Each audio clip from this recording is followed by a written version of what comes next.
जी, parking और पानी ये दो सबसे बड़े मुद्दे हैं इस इलाके के। फ्री में कुछ नहीं होनी चाहिए, सब्सिडाइज होनी चाहिए जो भी हो। यहाँ नहीं ऐसा लड़ाई झगड़े का काम। सर हम तो हमारे एरिया का जो विधायक के लिए इलेक्शन लड़ेगा हम तो उसके चेहरे पे करके वोट करेंगे। हमें सीएम का चेहरे से कुछ फर्क नहीं पड़ता। नमस्कार, मैं हूं अनुग्रह मिश्रा और आज दिल्ली बोली का काफिला आ चुका है दिल्ली की सबसे हॉट सीट कही जाने वाली दिल्ली विधानसभा में। यहां के वोटर से जानेंगे कि उनके लिए सबसे बड़ा चुनावी मुद्दा क्या है, साथ ही 5 फरवरी को वो किस मूड के साथ वोट करने जा रहे हैं। मेरा पहला सवाल ये है कि पिछले 10 साल में इस इलाके में सबसे बड़ा काम क्या हुआ है। मार्केट के दुकानदारों का कोई काम नहीं हुआ अभी तक, तो वो कैसे बोल देंगे सबसे बड़ा काम है। एनडीएमसी का इलाका कहलाता है ये। एनडीएमसी के अंदर एनडीएमसी वाले काम तो बहुत कर रहे हैं, लेकिन जो दुकानदारों की समस्या है उनको रेगुलराइज करना या उनका लीज को ऑल्टर करना, अगर उनके फादर के नाम की लीज है, अगर उनकी डेथ हो गई है तो उनके बेटे के नाम चढ़ाना, वो सब प्रॉब्लम तो है एनडीएमसी के अंदर। लेकिन मेंटेनेंस की अगर बात करें तो एनडीएमसी की मेंटेनेंस का काम बहुत अच्छा चल रहा है यहाँ पर। क्या काम? एनडीएमसी का काम फिर भी ठीक चल रहा है, लेकिन जो बाकी जो काम है वो बिल्कुल भी नहीं हो पा रहे हैं। पानी नहीं है इतनी बड़ी गोल मार्केट में, नई दिल्ली के एरिया में, कनाट प्लेस के एरिया में यहाँ पानी नहीं है। कि माननीय अन्ना हजारे जी के साथ उन्होंने काम किया और जो उन्होंने वादे किए थे वो वाकई बड़े टचिंग और बड़े प्रॉमिसिंग थे, लेकिन उनमें से एक भी वादा पूरा नहीं हुआ। क्या दिल्ली की जनता फ्री पानी और फ्री बिजली के मुद्दे पर वोट करती है? फ्री पानी, फ्री बत्ती जो है ये बेसिक एम्यूनिटीज़ है। मेरे को जो लगता है कि जो सबसे कम से कम रेट के ऊपर इसको तो मुहैया करानी ही चाहिए। फ्री है या मिनिमम प्राइस के ऊपर ये तो होना जरूरी है। बिजली पानी जो है वो फ्री नहीं होना चाहिए, फ्री कुछ भी नहीं होना चाहिए, सब्सिडाइज होना चाहिए। जिन लोगों को सबसे ज़्यादा ज़रूरत होती है, बुजुर्गों के लिए सब्सिडाइज होना चाहिए, विकलांगों के लिए सब्सिडाइज होना चाहिए, स्टूडेंट्स के लिए सब्सिडाइज होना चाहिए। फ्री बिजली पानी, फ्री बस राइड, ये सब नहीं होना चाहिए। फ्री की बात है तो फ्री तो कहीं से किसी चीज़ का समाधान नहीं है। कंसेशन के रूप में आप इसको दे सकते हैं, लेकिन फ्री के तौर पर नहीं दे सकते। फ्री बिल्कुल ही एकदम आपको, मैं इससे इत्तेफाक नहीं रखता बिल्कुल भी। फ्री में कुछ नहीं होनी चाहिए, सब्सिडाइज होनी चाहिए जो भी हो। विकास के हिसाब से पे करती है, विकास पे वोट। ऐसा नहीं है कि फ्री बिजली फ्री पानी के उस पे वोट करें। फ्री का राशन, फ्री का पानी, फ्री की बत्ती और फ्री की बस, उसको ही वोट देते हैं ये।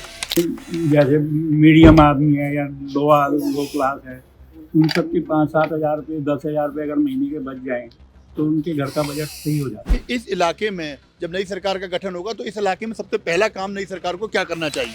एनडीएमसी का एरिया के अंदर इनको दुकानदारों की जो प्रॉब्लम है उसको सॉल्व करना चाहिए। सबसे बड़ा काम तो यही होना चाहिए। पार्किंग की प्रॉब्लम, पानी की प्रॉब्लम बहुत है यहाँ पे, वो प्रॉब्लम सॉल्व होनी चाहिए। जी, पार्किंग और पानी ये दो सबसे बड़े मुद्दे हैं इस इलाके के, पूरे एनडीएमसी के इलाके में। पानी और सबसे बड़ा दिक्कत है पानी की। यहाँ पानी की किल्लत आए दिन होती है, तो पानी की दिक्कत पहले सॉल्व करनी चाहिए। और पार्किंग भी एक बड़ा मुद्दा है यहाँ पे। पार्किंग की है सबसे बड़ा, मार्केट में टॉयलेट नहीं है, उसकी प्रॉब्लम सही होनी चाहिए। यही है मेन, पार्किंग और पानी का ही है इश्यू। मेन इश्यू यही है यहाँ पे, पार्किंग का और पानी का। हाँ, तो यहाँ मोहल्ला क्लिनिक की ज़रूरत है ना, यहाँ पर किसी और चीज़ की ज़रूरत है। वो सेल्फ सेटिस्फाइड है। दिल्ली में यमुना का पानी लगातार प्रदूषित हो रहा है, साथ ही जो हवा है वो भी जहरीली होती जा रही है। इसके लिए आप किसे जिम्मेदार मानते हैं? दिल्ली की जनता का है। दिल्ली के अंदर जितनी जमुना का जो सवाल है, जमुना के अंदर जितने भी फैक्ट्री के आउटलेट्स हैं, जो स्लज जाता है वो सब जमुना जी में बहाते हैं। उस स्लज का इनके पास कोई ऑल्टरनेटिव नहीं है। सरकार को इसका ऑल्टरनेटिव जरूर ढूंढना चाहिए, और जब तक सरकार इसके अंदर इनिशिएट नहीं लेगी ये काम ठीक नहीं होगा। प्राइमरी जो प्रॉब्लम है वो सॉल्व नहीं होगी तब तक कुछ नहीं हो सकता। सफाई करना उसका जो है वो अल्टरनेट नहीं है। बेसिकली पहला मुद्दा ये कि यमुना में गंदगी आ कहाँ से रही है। उस सीवेज प्लांट का आपको देखना पड़ेगा कि सीवेज प्लांट कहाँ से आ रहा है और कितना गंदगी उसमें जा रहा है। फैक्ट्री को आ रहा है तो फैक्ट्री के ऊपर बहुत बड़ा इसके ऊपर करना चाहिए, थोड़ा कुछ इनका कुछ रेगुलेशन बनाना चाहिए इनके ऊपर। और जो पानी जहाँ ट्रीटेड हो रहा है उसका भी वेस्ट जो जनरेट हो रहा है वो भी वापस यमुना में ही आता है, तो ये लोग उसी पानी को जनरेट करके वापस उसी पानी को वापस प्योर करते हैं। तो ये चीज़ हटना चाहिए वहाँ से। सिस्टमैटिक नहीं है, सिस्टम सही नहीं है इनका पानी प्योर। इन्होंने तो ये बोला था कि 2025 तक हम यमुना बिल्कुल क्लीन कर देंगे। अगर क्लीन नहीं करते हैं तो आप हमें वोट मत करना। मैंने वादा किया था मैं 5 साल के अंदर जमुना को सफा कर दूंगा। आप वहाँ नहाएंगे, करेंगे, झील बना देंगे, आप पिकनिक किया करेंगे। लगातार दिल्ली को पूर्ण राज्य का दर्जा देने की मांग उठती रही है, क्या इसे लेकर आप क्या सोचते हैं? बहुत मुश्किल है, असंभव कार्य है तो, क्योंकि दिल्ली एक कैपिटल है। कैपिटल कभी भी इंडिपेंडेंट स्टेट नहीं बन सकती, सेंट्रल के अंडर में ही रहेगी। इससे कोई फ़र्क नहीं पड़ता, जो बाकी चीज़ें हैं पहले वो भी सही हो जाए तो अच्छा है। जो काम करने के हैं वो काम अभी तक नहीं हो पा रहे, एक नेक्स्ट चीज़ को मांगना कोई वो नहीं है उसको। स्टेटहुड मेरे हिसाब से तो नहीं होना चाहिए दिल्ली जैसे जगह के लिए, क्योंकि यहाँ पे पॉपुलेशन बहुत ज़्यादा है, यहाँ के मुद्दे बहुत ज़्यादा हैं।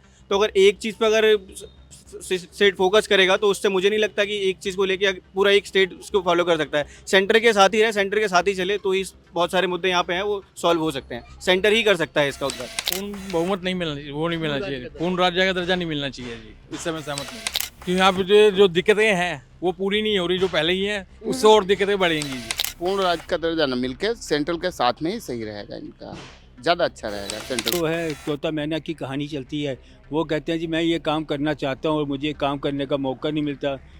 प्रधानमंत्री जी बीच में इंटरफेयर करते हैं, होम मिनिस्टर जी इंटरफेयर करते हैं, एलजी उसमें इंटरफेयर करता है, वो चीज़ खत्म हो जाएगी। तो इलाके के विधायक हैं जो कि दिल्ली के पूर्व मुख्यमंत्री भी रह चुके हैं, क्या वो इलाके में आते हैं और आप लोग उनसे मिलना चाहें तो वो इलाके में आते हैं, मुलाकात हो पाती? कभी भी नहीं, बहुत बार बुलाया भी है तब भी नहीं आते। नहीं, मुलाकात नहीं हुई कभी। मेरी भी कभी मुलाकात नहीं हुई। नहीं, वो कभी नहीं आते जी, कोई मुलाकात नहीं हुई उनसे। आज तक तो देखा नहीं है कभी इस साइड में आए हुए हों, चुनाव में ही आते हैं सिर्फ, बस उसके बाद नहीं। हमें तो यही मालूम लगा कि वो दिल्ली में कम रहते हैं, दिल्ली से बाहर रहते हैं। क्या आपको दिल्ली अनसेफ लगती है और क्या इस इलाके में क्राइम की घटनाएं बढ़ी हैं? दिल्ली बहुत अनसेफ है, क्राइम की घटनाएं भी बढ़ी हुई हैं। आप सुबह अगर निकलते हैं तो आपको ट्रैफिक में नहीं पता आपकी क्या पोजीशन है, रास्ते में कोई भी आके झगड़ा करने के लिए तैयार हो जाता है, कोई पुलिस की सुनवाई नहीं है। लॉ एंड ऑर्डर तो बहुत ख़राब है दिल्ली का।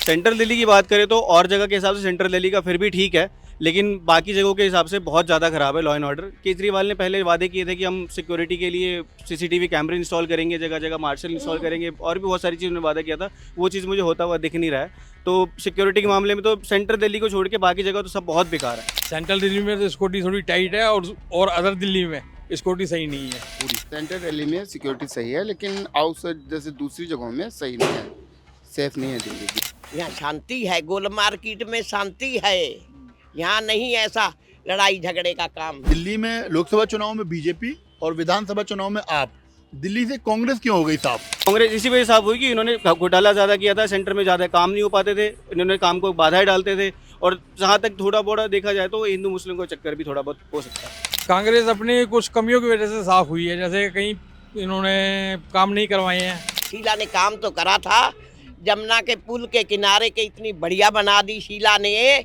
जमुना भी साफ करा दी, अब किसने कराई है? मेरे हिसाब से तो उन्होंने पॉलिटिकली एक सबसे बड़ा ब्लंडर किया था, जो उन्होंने फर्स्ट जब इनकी एंट्री हुई थी आम आदमी पार्टी की, उनके साथ जो तालमेल कर दिया। लेकिन लगातार देखा गया कि दिल्ली की जनता लोकसभा चुनाव में बीजेपी और विधानसभा चुनाव में आम आदमी को पार्टी को चुनती है, दिल्ली की जनता अलग अलग पार्टियों को क्यों चुनती है? मालूम नहीं सर, इसका तो दिल्ली की जनता जो जहाँ से वोट बैंक मेन है वही जवाब दे सकते हैं। हमारे लिए तो ऐसा कोई फर्क नहीं पड़ता। कहीं ना कहीं मुझे लगता है ये जो फ्री का जो वादा केजरीवाल करते हैं तो ये गरीब जनता के हिसाब से उनको, देखिए उनको ज़्यादा नॉलेज है नहीं कि फ्री का सामान कहाँ से आता है, उनको ये पता होना चाहिए कि फ्री वो आपसे ही लेके वो आपको ही दे रहे, तो मुझे नहीं लगता कि फ्री वैसे होना चाहिए। तो इस वजह से थोड़ी जनता बटी हुई है दिल्ली की।